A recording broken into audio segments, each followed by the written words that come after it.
Ha guys, let's get more news about Warriors, but first don't forget to subscribe and leave your like. Tyronn Lue believes LeBron and Kyrie would have won another title if they stayed together. LeBron James and Kyrie Irving were an amazing duo and won a title together in 2016 with the Cleveland Cavaliers. They weren't teammates for too long though, and their former head coach Tyronn Lue stated on the Stephen A. Smith show that they would have won another if they had been together for more than 3 seasons. No question, no doubt, Lue said when asked if the duo could have won another. It did become harder once Golden State acquired Kevin Durant. Once they got KD, that was tough, but I thought after we won the championship in 2016 we kind of had the blueprint of how we wanted to attack Golden State, how we wanted to guard and defend them. Like I said, they are a great team and Steve Kerr is one of the top coaches in the NBA as well, so it's going to be a tough task, but we thought we figured them out.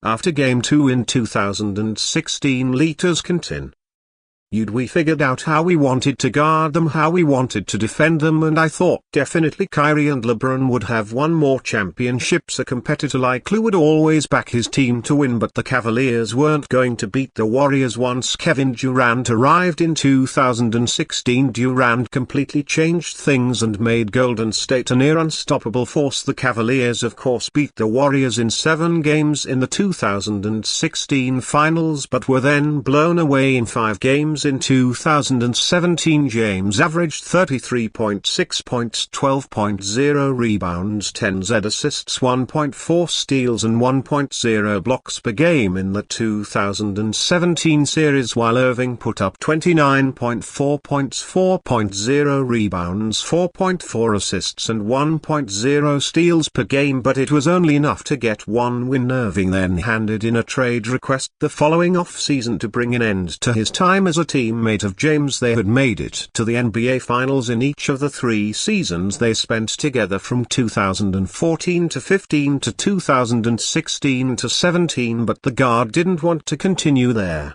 partnership and was traded to Boston Celtics. James and the Cavaliers would face the Warriors in the finals again in 2018, and this time the series ended in a sweep. I do believe it would have been closer with Irving, but the final outcome wasn't going to change now. James and Irving could have potentially won in the following years as injuries and Durant's departure led to the Warriors' demise, with LeBron having played at such an incredibly high level in the years that followed. I have no doubt that he and Kyrie could have won post-2018. Lue isn't the only one to believe that the James-Irving duo would have won more. Kyrie stated that his immaturity and isolation might have cost the Cavaliers more championships. If I was in the same maturity line and understanding of who I am and I look back, we definitely would have won more championships, Irving said, because there would have been a better man-to-man understanding about what I'm going through. I didn't know how to share my emotions, I didn't know how to do that.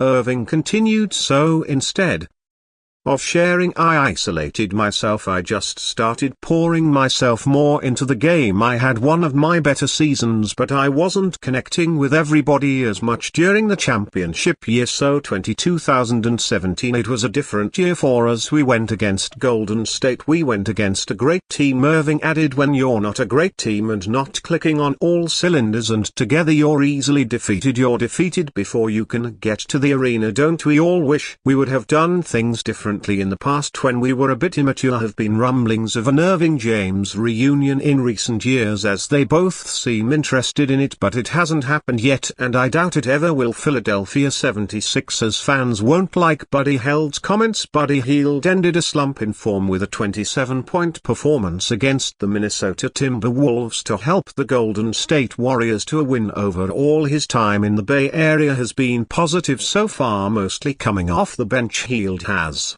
averaged 14.5 points, 3.5 rebounds, and 1.5 assists in 23 games this season. That is not bad for someone who is playing 23.4 minutes per night. He is also shooting an excellent 43.1% from three-point range. Before joining the Warriors, Hield had spent a season playing for the Philadelphia 76ers, and it is safe to say that he did not make much of an impression during his stint in the city of brotherly love. Now Hield has made some interesting comments while praising Stephen Curry and life with the Warriors, who he declared an unselfish team. Hield said last year, "One didn't have that love for real when we were making a decision. We wanted to find a team that I can feel appreciated and loved." Of course, Hield's comments are not a good look for the 76ers, but that being said, considering how things have turned out for the franchise so far this season, it is hard for Philly fans to not question Sixers culture. Coming into the season, the 76ers were being viewed as championship contenders after adding Paul George to their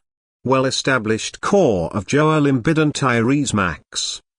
The results on the court have not justified the hype, though the Sixers currently hold a 7-15 record and are 12th in the East. The only positive is that they seem to be improving and are on a 4-1 run with George, Maxey and Embiid all finally available. Celtics could trade Derrick White to Warriors for 3-player package. It's hard to imagine the Boston Celtics trading away any of their core players right now, but a 3-player package from the Golden State Warriors might tempt Celtics GM Brad Stevens to do just that. At some point, Boston's going to have to make a bold trade to ensure sustained success during the Tatum-SL Brown era, which would look like parting ways with one of Drew Holiday, Derrick White, Kristaps Porzingis and Pritchard in exchange for a package of young talent. It just so happens that the Warriors are looking for a two-way guard on the trade market right now to make up for Anthony Melton's absence. A world defender and excellent shooter, Derrick White would fit like a glove alongside Stephen Curry. But the Celtics wouldn't possibly part ways with White. Right on the contrary, it's not impossible and might even make sense for Boston. Consider the following package that Golden State could send Boston for White: Jonathan Kuminga, Brandon Ingram and Kevin Looney. From a financial standpoint, this trade would be a crazy win for the Celtics. Kuminga and Looney are both on expiring contracts and Podziemski is on a ridiculously cheap deal that has him making $3.5 million this season, $3.7 million and $5.7 million over the next 3 years. One of the best contracts in the NBA considering how much Podziemski contributes to winning. From a basketball standpoint, the Celtics would get worse immediately, but not to the extent of losing the status as favorites to repeat as NBA champs. Boston would still have an excellent point guard group in Drew Holiday, Peyton Pritchard and Podziemski. Adding Kuminga would give them an absolute stud of an athlete off the bench to spell Tatum and Brown. Sam Howard is their only